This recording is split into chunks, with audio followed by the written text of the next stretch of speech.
ఇప్పుడు మనం ఒక లీటర్ పెట్రోల్ మీద సెంట్రల్ గవర్నమెంట్, స్టేట్ గవర్నమెంట్ ఎంత ట్యాక్సీ అనేది మన ఒక లీటర్ పెట్రోల్ మీద ఎంత వేస్తుందో, ఎంత పర్సెంటేజ్‌లో ఇప్పుడు మీకు ఎక్స్‌ప్లనేషన్ చేస్తాను.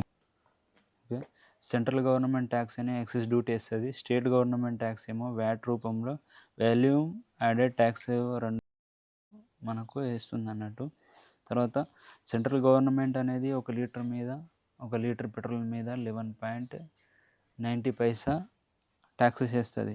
అదే ఇప్పుడు మన స్టేట్ గవర్నమెంట్ అంటే తెలంగాణ స్టేట్ గవర్నమెంట్ ట్యాక్సెస్ అనేవి అరౌండ్ నుంచి 31 నుంచి 35 వాట్స్ రూపంలో 5% రూపంలో మనకు depend on the basic price. అంటే బేసిక్ ప్రైస్ మీద ఇంత 31 నుంచి 35% మీద ఇవి యాడ్ చేసి ఒక లీటర్ పెట్రోల్ మీద సెంట్రల్ గవర్నమెంట్ నుంచి 11.90 పైసా ప్లస్ ఇవి 31-35% ఇవి ఒక లీటర్ మీద 2 యాడ్ అయ్యి వస్తదన్నట్టు.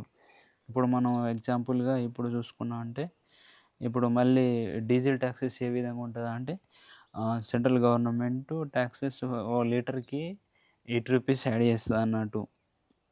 ఇప్పుడు రీసెంట్‌లీ గ్రాఫ్ పేపర్ మనం చూసుకున్నామంటే, తర్వాత తెలంగాణ స్టేట్ వ్యాట్